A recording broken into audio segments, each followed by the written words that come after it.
Sentence for facilitating the murder of David Byrne at the Dublin Hotel, while Mr Hutch is on trial accused of murdering the 33-year-old. Our courts correspondent Frank Rainey has this report. Sometime after the Regency Hotel shooting, Gerry the Monk Hutch is alleged to have told Jonathan Dowdall that he was part of the team that shot David Byrne.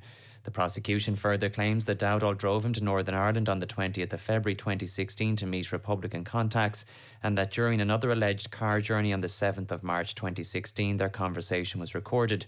Today the judges were shown a compilation of CCTV clips from both days. On the February date, the prosecution claims Dowdall and Mr Hutch could be seen getting out of Dowdall's Toyota Land Cruiser at a filling station on the Newry Road. The judges were shown footage of a Land Cruiser at a shopping centre in Newry later that evening. Footage from the 7th of March 2016 was also shown. The prosecution claims Dowdall left his home in his Jeep just after 2 p.m. that day. 20 minutes later, a Land Cruiser is then seen pulling into a car park near the airport. It is the prosecution's case that Mr Hutch approached the car when it arrived. Frank Rainey at the Special Criminal Court. The Justice Minister doesn't think new nightclub opening hours will see a spike in the amount that people drink. Clubs will be allowed to open until 6 a.m. from next year. Helen McEntee said they've tried to balance nightlife and public health advice on alcohol. It's not that I envisage that we will have significant more numbers of people going out because we have changed it. It just will change perhaps people's behaviours and the way in which they are socialising, the times at which they are socialising. And actually I see this as being a more positive way of dealing with some of the issues that often arise. The Taoiseach has warned the accommodation crisis for Ukrainian refugees will get worse before it gets better. Leo Varadkar said he doesn't know how many new accommodation places the government will be able to find in the coming weeks. So we're going to do our very best to find as much additional accommodation as we can in the weeks ahead. But at the moment we have in the region of 1,500 to 2,000 Ukrainians and people from other parts of the world arriving every week as asylum seekers or as beneficiaries of temporary protection. So that is a very large number. It's 7:03. News Talk weather. Thanks to Ryanair. No weekend plans? We'll fix that with flights to Barcelona, Lisbon or Madrid. Showers tonight, some will be heavy with possibility of isolated thunderstorms too. Mild and windy with lows of between 10 to 13 degrees. Now you're up to date on News Talk. The Newsround on Off the Ball. With Gillette, in association with Movember. Effortless shave, magnificent mo. This is News Talk. Now then, you're very welcome along. We've got a great show for you this evening. Stuart Lancaster will be in studio talking life, Leinster, the move to Paris, all on the way from this hour. Stephen Bradley is a very happy manager, you won't be surprised to hear. Shamrock Rovers champions for a third time in a row, we'll hear from him. Plus, it is a Champions League evening. Dan McDonnell will be along for the football show. 53106, the text number. We are at Off the Ball on Twitter. Michael McCarthy in studio, hello. Good evening, Joe. And Richie McCormack, hello to you. Hey, gents. There you are. Sorry, slight delay, but we'll make do. So, Michael, we won't labour the point. We were talking about the Sky News yesterday, GA Sky News, and the television deal, as we understand it thus far, announced this afternoon. You've been looking into this. Give us the lowdown. You're suspecting with far more games on, we'll be seeing far fewer of them. Yeah, well, I don't know if we'll be seeing far fewer of them. There'll definitely be far fewer on television. So basically the deal now is that there is 31 live games from RTE, which is the same as what they had before. The previous deal would have added on 14 live games from Sky onto that, so we would have had 45 televised games in the previous deal. That is now down to 31 from what we can see. GEA Go are going to be a bigger part of things. By the way, I'm saying that's outside of a BBC Northern Ireland deal that they will be showing more games from the Ulster Championship. They'll be showing the All-Ireland finals as well. So there is other ways of watching, specifically Ulster football more. But in the overall sense of things, from outside of BBC, we've gone down from 45 games to 31.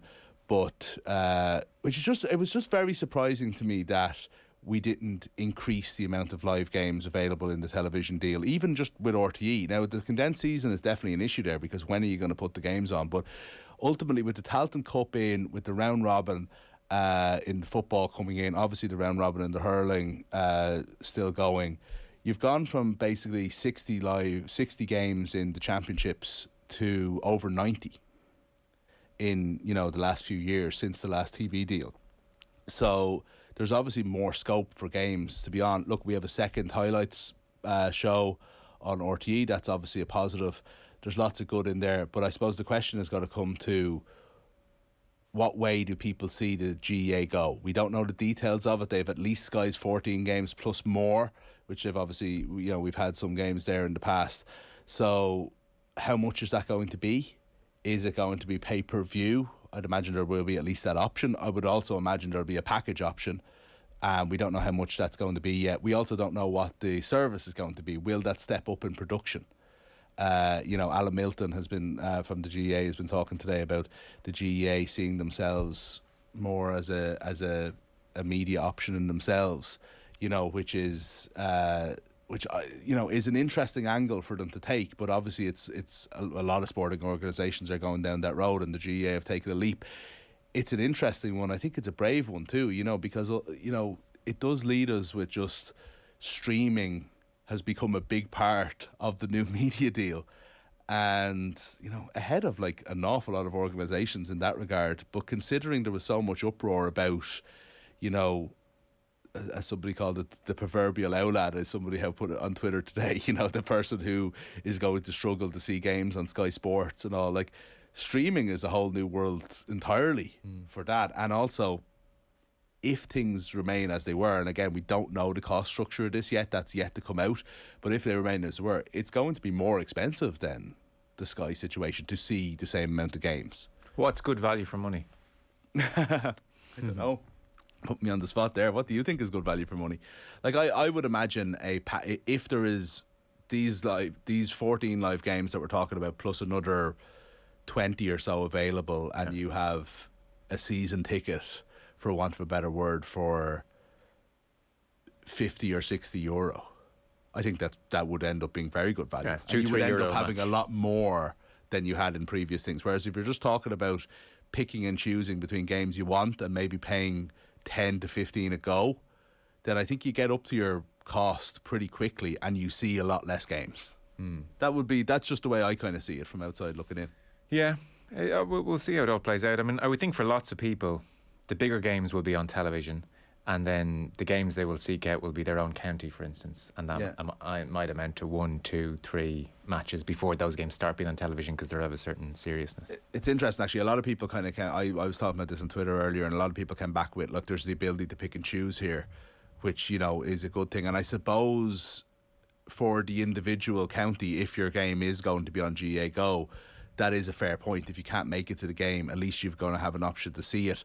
I'm not sure how many extra games are going to be available. Again, we'll see that in time. Yeah, okay. But that is a good point. That is a good one. But I don't know, if are you missing out then as the general GEA fan who likes to watch all the games, who might want to watch 3-4 games in a weekend, and you're just that Saturday evening offering from Sky Sports is gone now and has been replaced with a streaming service that at least last year was pay-per-view. I just find it strange. Stuart Lancaster with us this hour. So he announced, obviously, he's heading for Paris at the start of next season. So we've had the conversation already. Really interesting on a whole bunch of topics. So Stuart Lancaster coming your way in the next 20 minutes or so. Richie will press on with the news round. It is, as ever, with thanks to Gillette. Kind of interesting exchange around the Champions League this evening involving Ange Postecoglou. Yeah, they are into the second half, we should note, in this evening's early Champions League kickoffs. In Group E, it's currently Salzburg 1, Chelsea 2. Mateo Kovacic put Chelsea ahead in the first half. Junior Adamu equalised for the hosts shortly after the restart. But Kai Havertz, with a brilliant curled effort into the top corner, has put Chelsea back in front. They're looking to take another step towards the last 16 tonight. Later in that group, Dinamo Zagreb play hosts to AC Milan. Celtic manager Ange Postecoglou, as you mentioned, admits tonight's Champions League game with Shakhtar Donetsk is win or bust. Defeat at Parkhead would guarantee Celtic finish bottom of Group F and miss out on parachuting into the Europa League in the new year. The other game in that group also kicks off at 8, seeing RB Leipzig play host to Real Madrid. Manchester City can secure top spot in Group G with a win away to Borussia Dortmund tonight. Stefan Ortega starts in goal for City tonight ahead of Ederson. The other game in that group also kicked off at 5:45 with Sevilla 1-0 up at home to Copenhagen. And Juventus need to beat Benfica in Lisbon tonight if they're to avoid missing out on the last 16. Paris Saint-Germain host Maccabi Haifa in Group F's other encounter. And the Postecoglou interaction? He was basically saying that tonight is win or bust. Oh, sorry. Oh, sorry, I had something you sent it on to me about the ticket situation. Apologies. I'm after getting the wrong email here. There was an interesting exchange where Postecoglou was... I see now what's happening, Richie. I was getting ready for the football show, and that's where I imagined that from. We'll talk about it with Dan later on. So, I hope Dan's seen it. Celtic playing Shakhtar, and a journalist asked, I thought kind of an interesting enough question. So the tickets for the game in Glasgow this evening are £60 for Shakhtar fans included. Celtic fans, by the way, will only be charged £36 a ticket for their away game. But these prices, the point has been made, have priced out a lot of refugees who are living in Scotland. And so the question was put to Postecoglou, given the current war with Russia, along with the cost of living crisis, are you aware of any charitable initiatives planned by the club tomorrow that may see some refugees attend for free? And what are your thoughts on such ticket pricing given the current situations? I thought that's a good question. Good question. Yeah. Postecoglou not impressed. He called the question mischievous.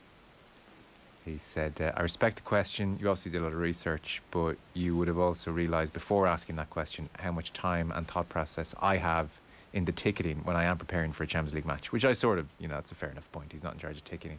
So he said, I think you asked that question to be mischievous, and I think if you want that question answered and have a real desire to get an answer, there's a more appropriate person to answer that question than me. Well, he is the manager, he is the public face of the club. I mean, he could have said, it's a good idea, it hadn't occurred to me. But it's not a mischievous question, but maybe possibly he not, felt to put him in a tricky I feel like it was a good question, and if he didn't attack the journalist, it was probably a fair answer. As in, there is a lot of, there is the public facing element. There's this public facing idea about managers, but at the same time there's nobody suggesting they're in charge of everything to do with a football club. They shouldn't necessarily have to be answerable for every decision that the football club makes. Now when we talk about Eddie Howe and I'll sound like a hypocrite in that regard, but Richie, I'll try not to confuse the script you sent with just things I've read randomly across the day, so let's press on with your next story. Liz Truss. This one's about Liz Truss and Rishi Sunak is the next story. Andy Farrell says he has a full deck from which to choose ahead of next week's test with the Springboks. Joey Carbery is training fully with the Ireland squad this week, despite the concern that met his withdrawal from Munster's defeat to Leinster. That was a shoulder problem. Tadhg Byrne will gradually return to training this week, as will Jamison Gibson Park and Jacob Stockdale, Calvin Nash too. Tadhg Furlong and Peter O'Mahony will also train later this week. Farrell has dispelled any notion that Saturday week's game will have any bearing on next year's third pool match at the World Cup, which also comes against the Springboks. However, it is a useful examination for his players. Yeah, they've got a unique way of playing, and they're all on the same page, and that's their strength, isn't it? They know their points of difference and they go after it hard, and they've been very successful in being able to do that. So obviously being aware of what South Africa are about is absolutely key, because we need to know what they're trying to achieve, but at the same time how we progress our own game is just as, if not more important. I think probably if you want to compare it to what we've faced over the shortest period of time, probably the French away game. Big set who go after you properly in defence and set pieces. Obviously, a main part of their game, play a good territory type strangling game and a pressure type game. So obviously that didn't work out too well for us in the end. So we need to show progression from that. Yeah, Andy Farrell there. Interesting parallel to draw from Paris and the physicality the French showed and the strangling of that game to what the South Africans can do. So it'll be interesting to see, having had several months to stew in that Paris game, what Ireland try and come up with.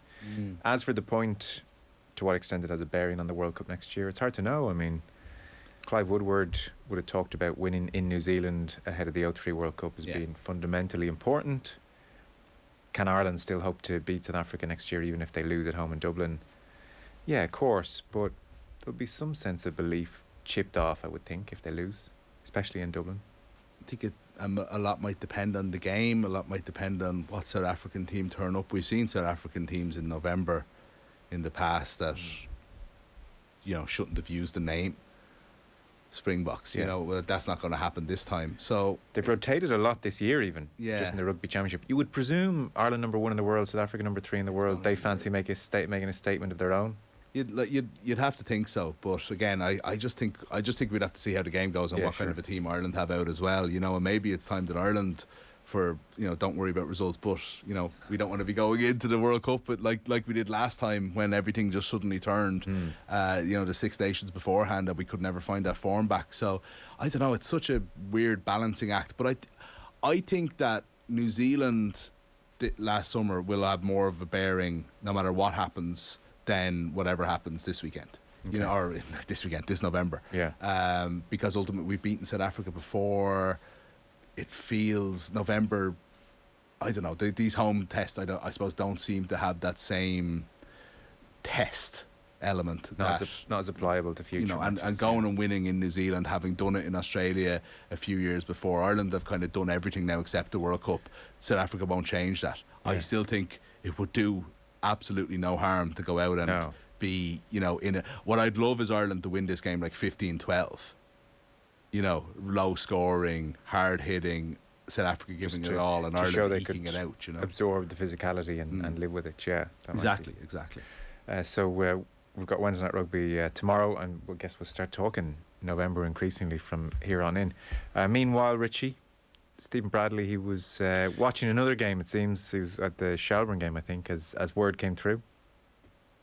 Yeah, Shamrock Rovers last night crowned SSE Electricity Premier Division champions for a 20th time without kicking a ball. Derry City's goalless draw away to Sligo Rovers meant the Hoops can't be caught at the top of the table with 2 games left to play. The first of those, incidentally, comes against Derry on Sunday. Rovers boss Stephen Bradley told Nathan today that the illness of his son Josh was a motivating factor to his players this season. It came around a time of massive personal turmoil as well. You spoke about your son Josh and his illness. And talking to Gary O'Neill there, he said that was a real factor in the players' minds over recent weeks, that they knew every victory gave you and the family a bit of happiness, a bit of joy. Like, from the outside football, it's very hard for people to know what's going on. How has that been for you? Been in here every day, been at matches? I'm sure in one way it's a distraction, but at the same time it takes you away from probably where you want to be. Yeah, it's been a brilliant release for me to come in every day and work with these players and the staff and take my mind off what's been the toughest year of our lives. But I think I asked the players when that happened to do everything possible to allow Josh to lift that trophy for us and get the medal, and they've more than held their end of the bargain. They've been incredible and how they've gone and done that for themselves, for the club and for the staff, but for Josh. So yeah, I'll be forever in their debt. Yeah, I'd say he woke up a happy young lad this morning, and hopefully Sunday night against Derry can fully enjoy those celebrations. Yeah, hopefully he's well enough to come to the game and celebrate with the players, because again, they've done it for him, and he'll be the happiest little boy in Ireland on Sunday. It came around a time of massive personal turmoil as well. You spoke about. Yeah, there we go, Stephen Bradley. Wow, I mean that adds certain emotional intensity to football, doesn't it? So hopefully he is well enough to attend the game and enjoy the day and celebrate. We will play that full interview, Nathan chatting to Stephen Bradley, on the football show between 9 and 10. So Stephen Bradley in full chatting to Nathan coming your way in the show this evening.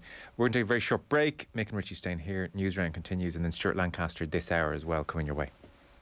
Your chance to win big. News Talk's cash machine. Now, we had yet another winner today when Gerard Maloney answered Barry's call, won over €30,000. The cash machine has been reloaded, and the new amount you need is €35,815.78. Text play to 57557. Get your entry by 3 o'clock tomorrow. And then across the Go Loud network of stations, Barry Dunn will make the call. If your phone rings, answer within 5 rings. The exact amount in euro and cents, and the cash is yours. So the new amount again, €35,815.78. Over 18s only. Text costs €2.50, and you're playing across the Go Loud network of stations. Terms and conditions are on newstalk.com. The Newsround on Off the Ball. With Gillette, in association with Movember. Effortless shave, magnificent mo. We've heard it's getting double takes. You might have seen it around. And you want to know more. There are a lot of things we could say about the new Opel Astra. But we don't have to, in fact, we'll let you find out for yourself. Because once you sit in, you realise that the new Opel Astra speaks for itself. Test drive the new Opel Astra at your local Opel dealer now. A healthy immune system is the key to your good health. Take a safe and simple step to protect yourself with Alflorex Immune. Alflorex Immune from Precision Biotics combines a single-strain bacterial culture with extra-strength vitamin D to support your immune system. Ask your pharmacist for more information or at your nearest health food store. Protect yourself with Alflorex Immune. Herbst Software have 40 years of IT know-how empowering B2B companies, reducing admin whilst boosting live managerial possibilities. For Lean is the golden seam that can bring your company a dream team. Herbst Software, Irish-built innovations integrate all business operations, take away mistakes and give workers the breaks. To be fair, we're small enough to care, yet big enough to be the best in the sectors we suggest. At herbst.ie, that's herbst.ie. Hey everyone, I'm Charlene Murphy. And I'm Ellie Kelly. And we present the Home I Drink podcast with Go Loud, and next month we're taking the show on the road. Join myself and Charlene for Go Loud presents Home I Drink Live at Vicar Street, Monday, November 7th and Tuesday, November 8th, which is proudly sponsored by Primark. We're so excited to see you there. We'll have our special guests, all your podcast favourites like Wait Till I Tell You, Sip or Skip, German Word of the Week, and Charlene is going to sing. I'm not going to sing. Do you wanna dance, baby? See, I told you it'd sing. Tickets are on sale now for $35.50 plus booking fee and available from Ticketmaster. We'll see you in Vicar Street. Woo! Are you looking for an affordable alternative to a nursing home or private visiting care service? AL Home Care are the live-in care specialists that give your loved ones the independence they deserve. Contact us today at alhomecare.ie. That's alhomecare.ie. Sustainability is no longer on the agenda, it is the agenda. The government is committed to reducing emissions, and for Irish businesses, that means taking action now. Enterprise Ireland's Green Transition Fund provides funding supports to build company capability, develop sustainability plans and invest in decarbonisation. Visit enterprise-ireland.com and make sustainability your business. The Green Transition Fund is an initiative of the Government of Ireland funded under the European Union's Recovery and Resilience Facility. Halo Care is growing, and now we're leading the way in tech-enabled virtual care. As we grow, our sense of care grows too, preserving dignity, providing peace of mind, and empowering people to live independent lives in their own homes. From long-term illness management to post-surgery recovery and senior care. Trust Halo Care as your care partner. Visit halocare.ie for more. Halo Care, empowering wellness. The Newsround on Off the Ball. With Gillette, in association with Movember. Effortless shave, magnificent mo. You're welcome back. Stuart Lancaster in studio. That interview is coming your way in the next 10 minutes or so. We're continuing the news round. Mick here in studio. Richie with us as well on the line. The news round brought to you with Gillette in association with Movember. Effortless shave, magnificent mo. You can sign up or donate at movember.com. A few text messages in. Ange Postecoglou could very easily have endorsed the idea. No. That was my sense, without being overly critical of him. I understand he may not want to completely undermine his commercial department, and I suspect the game may already have been a sellout, so there wasn't much that could have been done. But that was my sense, that you go, do you know what, that's a bloody good idea. And he almost has enough credit in the bank with the club. I know, but you know, he's facing an awkward conversation then that he probably doesn't want to have. It's like, Sure. Ange, there's nothing we can do about this. What are you doing to me here, man? Yeah. You know. But even as a gesture, I'm sure you could find a way to fit 100 in. I'm sure. I don't know. Hey lads, read the GAA TV rights. The proverbial low lads are well used to streaming. Sure, weren't they all set up to stream mass through COVID? And games, actually. I mean, club games. Club games constantly. Were big, yeah. More so than mass. I'd say the lads were streaming the club games more than mass, if I'm being honest. Streaming much better value than Sky. You only pay for what you want, and it's far more accessible. There's no Skybox needed. This is a good development, reckons Colin and Ashford. Yeah, once the pricing for the individual games is good. I've gone a few times, like when I've been abroad when there's a big match on. And I don't want to give an exact figure, but I do remember thinking the price for a one-off game was not super cheap. No. Oh, it's not. It's like €10, isn't it? Or it's a bit more even. So. Yeah, it was maybe 14, when you're 15, abroad 16. it's a bit more, yeah. And look, if you're looking for games when you're abroad, they're probably games that are televised in Ireland, which means that you've got full production values and all. That's not always the case with GEA Go exclusive games. You know, you're talking about punditry around it. It's often just no commentary. punditry, often one camera angle, so on. So look, I mean, I think that is something that they will look at and will improve. So you know, it is with this new deal. It is the one thing we have to be careful of is judging GAA Go by what's come before rather than what promises to come in 2023. Look, most of these lads have dodgy boxes anyway. They're up to no good. They're craftier than you think. We can't just be running things for the lads. Richie, those lads who love stream. What about the rest of us? Are we not important too, Joe? We're all important. Everyone has dodgy boxes, what I'm saying. Richie, Ronaldo then has showed up at training and trained with the first team, as we understand it. Yeah, he is back training with the Manchester United first team. The Portugal forward dropped a course for Saturday's 1-1 draw at Chelsea in the Premier League, having refused to come on as a substitute against Tottenham. He is part of the squad preparing for Thursday's Europa League game at home to Sheriff. Meanwhile, Sheriff head coach Stepjan Tomasz has resigned 2 days before that game. They suffered a defeat in the league at the weekend, and he has blamed their lack of concentration on his own shortcomings. All right. Meanwhile, Unai Emery. Unai Emery said he had to take the Aston Villa manager's job. The Spaniard was confirmed as Steven Gerrard's replacement last night, signing a 3-year contract with the Premier League club. His first game will come on November 4th against Manchester United as he waits to have work permit issues sorted. Emery said he wants to take the Villa job as a sports challenge and as a different project. I was, and again, Richie, I was, this is the thing I was reading, which I confused your Newsround script with, but I was reading Unai Emery.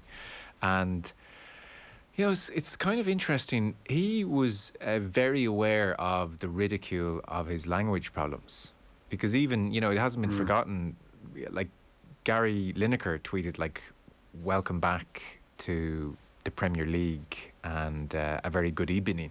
Yeah. You know? I said it last night and then I was thinking about it afterwards and I was like, probably shouldn't have done that. But well, he's talking about it. So he did an interview with The Guardian after losing his job, and he said, I had a decent level, I needed to improve. This is English. And it turns out he's been studying English ever since he lost the Arsenal job. Okay. So whilst leading Villarreal to a Champions League semi-final and a Europa League title, he's been learning English. So he knew he was coming back at some stage. But what he said to The Guardian after losing his job was, I had a decent level, but I needed to improve. And he made a fair point. When results are bad, it's not the same. You lack the linguistic depth to explain. Take good evening. I love the thought of him saying, take good evening, as an example. He says, okay, it's good evening, but when I said good evening and won, it was fun. When we were losing, it was a disgrace. See, this is why, and I don't want to be like speaking for me and Gary Lineker making a joke of that. I always found that, and there's clips of it, of Unai Emery taking things taking himself very, very lightly in press conferences when it came to his accent and language, and it became this fun thing rather than, there's plenty of people who have not great English and we hear them and they don't get, like, I suppose mocked rather than ridiculed, but maybe it did become ridicule after a while.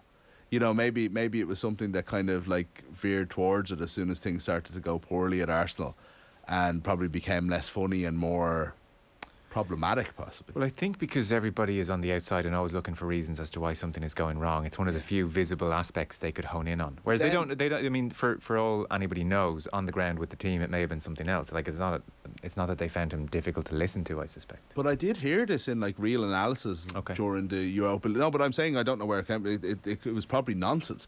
But when Villarreal were in the Europa League final, people were doing pieces on Unai Emery saying he's clearly such a good manager. Is it that he can only get it across in a Spanish-speaking dressing room? Because he'd done it with Sevilla and he'd done it with Villarreal, but not so with Arsenal or PSG. You know, they're like, that's a question. Is it even based on anything? But it certainly landed with me, and then I'm immediately thinking, oh, just because he's done it at Villarreal doesn't mean he's going to be able to do it at Villa, which, given his record, is nonsense. Villa, like, even my reaction last night when it was broke here on the Newsround was a little bit sceptical, and I'm thinking about it 24 hours on, and I'm like, Villa have no right to be getting a manager as good as Unai Emery. He's above them. Yeah, possibly. Yeah. We'll see. No, he is. He for is. now, know your place. He's above you. He only got 18 months at Arsenal as well. That's the other thing, you know. It wasn't like he was got to Europa League final. Wasn't too far off and was on a hiding to nothing there as well. When you can, no, they didn't. And like, look at when he came in and look at who he like succeeded. Yeah, like anybody who came into that job after Wenger was on a hiding to nothing. Like they could have had an amalgam of Tony Adams, David Rocastle and Thierry Henry in one person, and they still would have been regarded as a failure because the squad that Arsene Wenger left was not good, and the job that had to be done needed far longer than 18 months. So in one aspect, like he was almost done out of the job. He didn't necessarily cover himself in glory with results in it, but they weren't hideous either. But you can kind of see why there is that burning desire in him to have another crack at England. Yeah. Because he feels that. And it's probably born of playing a lot of English teams in Europe as well, that he can put together a side that can get results against the upper echelons of the Premier League. Oh, yeah, no doubt. So, Donegal, then, you mentioned they were going to be announcing their new management team, and they have done that. Yeah, Donegal last night confirming the appointment of Paddy Carr as their new senior football manager. 2002 All-Ireland winner with Armagh, Aidan O'Rourke, will join Carr as head coach. Carr previously managed the Louth senior footballers and also won the All-Ireland club title as Kilmacud Crokes boss back in 2009. Quite an interesting one reading about this. So, Paddy Carr and Aidan O'Rourke interviewed separately for the job, and now they're taking over together. I'm not sure who the Simon Cowell figure on the Donegal County Board was. You went very similar place in your brain than I did there, actually. But he did say to like Louis Tomlinson and Harry Styles, would you two think about teaming up? And now here they are teamed up. So there you go. Yeah. See how it works. So do you think they'll be as big as One Direction? I do, yeah. Yeah. In the hills of Donegal. That is in itself going to be one of the most fascinating things to watch next year, because that is you presume that there's already some kind of relationship there, the fact that they've agreed to do it. But I don't know, it's fascinating. They've taken so long to appoint a manager. They've interviewed two people, seemingly couldn't make a decision between them and have appointed them together. I hope this goes well, and it could. Yeah. But it sounds like a recipe for disaster. Well, I mean, I'm sure the two lads would have had to meet and chat. Oh no, absolutely, yeah. It doesn't sound like the ideal. I think the fact that they're do things going in together, it's not like a Houllier situation. Yeah. Or they're getting off to a steady start. And look, Stuart Lancaster's on the way. Do you know? Pitched in with Leo Cullen, worked out just fine. Yeah, but as a number two, as he'll say himself. Yeah, well, I guess it'll be one of, I mean, if they, akin to Unai Emery and his language, if it doesn't go well, it'll be pointed to as well. It couldn't possibly work, and it may or may not be the actual reason. No, I agree with you, and it may not be, and it's important to do proper analysis on those things. But I also think there's a reason there's a concern for it.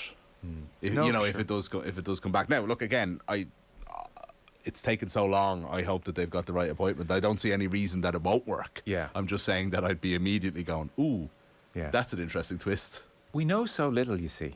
I remember, like, after... in general, I've felt like that all my life. Yeah. Well, indeed. Chatting with a former professional footballer who was in great form and had worked under a bunch of managers, and I had a perception of various managers based on how they had done. And I almost just said, can I mention all the managers you worked with and do like a who was good and who was rubbish? And it was quite surprising at times who was rubbish and who was actually good, and it didn't work out for. And none of us know, because we're not there. Obviously, keep listening to Off the Ball for all the best analysis and everything. We'll get people who were there. Yeah. Well, I mean, often that's the way. Lads, I'm a very casual GA watcher. I'll be watching a lot less.